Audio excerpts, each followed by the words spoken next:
ابن آدم کو جتنا دیا جائے وہ کہتا ہے کم ہے، یہاں تک کہ اگر سونے کی ایک باتی اس کو دے دی جائے تو وہ کہے گا ایک اور چاہیے، دو دے دی جائے تو وہ کہے گا ایک اور چاہیے۔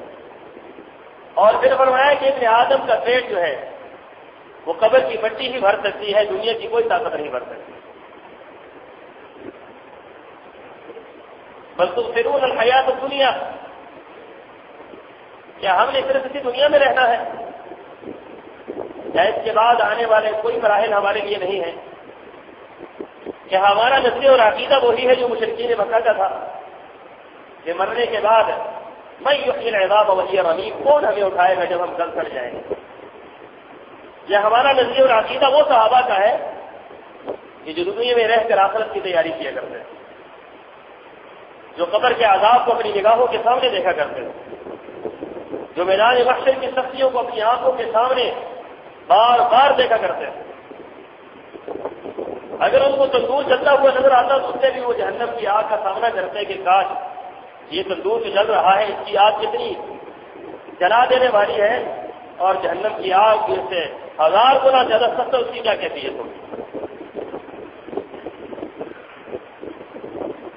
وہ صحابہ کرام کے جنہیں ہم ایسی ہستیاں سمجھتے ہیں کہ جو ہمارے نظریے اور ہمارے عقیدے کے مطابق وہ ایک ماحول کو فطرت چیزیں ہیں، مجھے تو وہ بھی بات یاد آتی ہے کہ جو حضرت ابوبکر صدیق رضی اللہ تعالیٰ کی جیسی شخصیت جنہیں اللہ کے رسول صلی اللہ علیہ وسلم نے فرمایا تھا کہ جنت کے آٹھوں دروازوں سے بلایا جائے گا، راستے میں چلتے ہوئے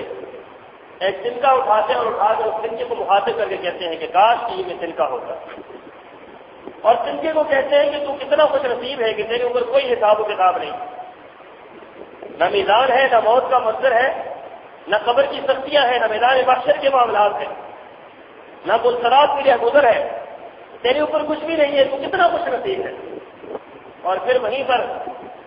نیچے بیٹھ کر رونا شروع ہو جاتے ہیں اور پورا دن جو ہے اسی حالت میں گزار دیتے ہیں۔ مجھے تو حضرت عمر کی وہ بات بھی یاد آتی ہے کہ حضرت عمر رضی اللہ تعالیٰ ایک چڑیا کو اڑتے ہوئے دیکھ رہے ہیں اور پھر یہ تمنا کر رہے ہیں کہ کاش کہ یہ چڑیا اسی جگہ میں یوں اڑ رہا ہوتا اور مجھ سے کل قیامت کے دن کوئی حساب و کتاب نہ ہوتا۔ مجھے تو حضرت عمر بن عبد العزیز کی وہ بات بھی یاد آتی ہے کہ خلیفۃ المسلمین ہیں، دنیا کے بہت بڑے خطے پر حکمران ہیں، انگور کھانے کو دل میں چاہا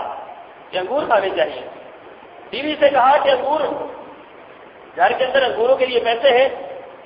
کہا سرکار گھر کے اندر تو کچھ بھی نہیں ہے، لیکن آپ بیت المال کے لیے امیر ہیں،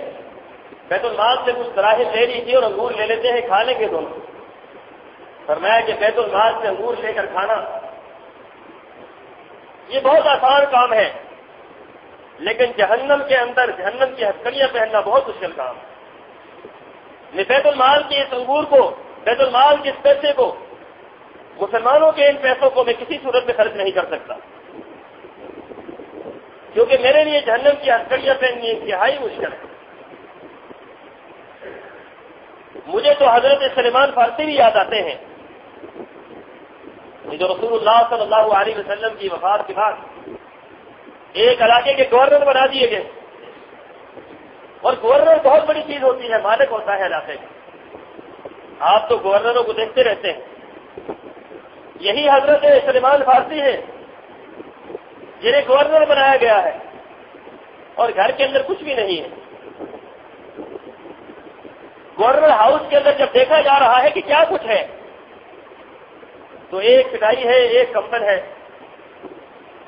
اور ایک تکیہ ہے۔ وہ تکیہ کس کا ہے؟ اینٹوں کا بنایا گیا۔ حضرت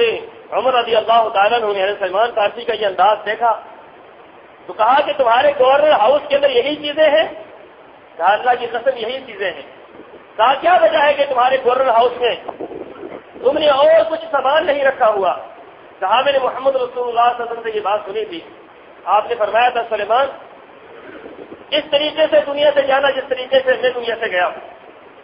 کہ میرے پاس تو یہی کچھ تھا، میری کل کائنات کیا ہے؟ ایک چٹائی ہے، ایک لوٹا ہے، ایک کھجور کی چھال کا تکیہ ہے، اور میرے پاس کچھ بھی نہیں ہے۔ اور حضرت سلمان فرماتے ہیں کہ میں بھی چاہتا ہوں میں دنیا سے جاؤں جس طریقے سے محمد رسول اللہ کی میراث تھی اس طریقے سے میری میراث بھی ہونی چاہیے۔ سوچنے کی بات یہ ہے کہ آج یہ واقعات تو ہمیں عجوبے ہی نظر آتے ہیں۔ آج ہماری تمنائیں تو دنیا میں اتنی بڑی ہوئی ہیں کہ ہر شخص یہی چاہتا ہے کہ مجھے دنیا اور مل جائے اور مل جائے اور مل جائے دنیا۔ کوئی شخص یہ نہیں سوچتا کہ میری آخرت کا کیا بنے گا، کل قیامت کے دن میرا کیا بنے گا، حساب و کتاب کا کیا انداز ہوگا، کیسے وہ لمحات بیتیں گے، کیسے وہ ایام گزریں گے، کیسے وہ دن گزریں گے، جس کے بارے میں اللہ نے قرآن کے اندر فرما دیا ہے کہ وہ ایک دن میدان محشر کا ایک دن وہ دنیا کے ایک دن کے برابر نہیں ہوگا، ایک سال کے برابر نہیں ہوگا، وہ دنیا کے 10 سال کے برابر نہیں ہوگا، وہ دنیا کے 20 سال کے برابر نہیں ہوگا۔ میرے نبی نے فرمایا اور قرآن میں اللہ نے اس بات کی تصدیق کی ہے 50 عاما، وہ ایک دن 50,000 سال کے برابر ہوگا، جس دن میں ہر شخص سے کھڑے ہو کر گزارنا ہے۔ آج تو نماز تراویح کے لیے 1 گھنٹہ کھڑا ہونا ہمارے لیے مشکل ہے، 1 گھنٹے کے بعد ہم یہ کہتے ہیں ہماری کمر ٹوٹ گئی، ہماری ٹانگیں ٹوٹ گئی۔ کبھی ان لمحات کو آپ نے دیکھا سوچا کہ میدان محشر کے اندر 50,000 سال اور بعض روایات کے اندر 1,000 سال ایک انسان کو کھڑا ہونا پڑے گا، اور ہر انسان وہاں پر کھڑا ہو کر وقت گزارے گا، کسی کو بیٹھنے کی اجازت نہیں ہوگی، کسی کو کوئی اور بات کرنے کی اجازت نہیں ہوگی۔ اور رسول اللہ صلی اللہ علیہ وسلم نے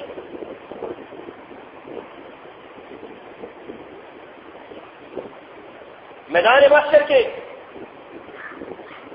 اس انداز کو آپ نے اس طریقے سے بیان کیا کہ صحابہ کرام یوں سمجھتے تھے جیسے ہم سامنے دیکھ رہے ہیں۔ آپ علیہ الصلوۃ والسلام نے لوگوں کو بتلایا کہ لوگوں دن کی تیاری کرو، کاش کہ ہم قرآن کے اندر فضائل تو پڑھتے ہیں، ہم یہ تو پڑھتے ہیں کہ قرآن پاک نے یہ کہا ہے کہ ہمیں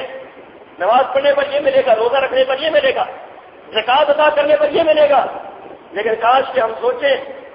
کہ ہم نے اگر دنیا کے اندر یہ کچھ نہ کیا تو ہمیں پھر کیا ملے گا۔ کل کو 2 لوگوں میں تقسیم ہو جائے گی کل قیامت، ایک وہ لوگ ہیں جو فرما بردار ہیں اور ایک وہ لوگ ہیں جو نافرمان ہیں۔ فرما برداروں کے لیے اللہ نے جنت رکھی ہوئی ہے اور نافرمانوں کے لیے اللہ نے جہنم رکھی ہوئی ہے۔ جہنم بھی ہمارے سامنے ہے، جنت بھی ہمارے سامنے ہے، اور جنت اور جہنم کو بنانا ہم نے دنیا میں ہے۔ اس دنیا کی زندگی میں اگر ہم ایک اعمال کریں گے، صحیح اعمال کریں گے تو ہمیں اللہ کے ہاں جنت ملے گی، اگر برے اعمال کریں گے اللہ کے ہاں جہنم ملے گی۔ وَمَن يَعْمَلْ مِثْقَالَ ذَرَّةٍ خَيْرًا يَرَهُ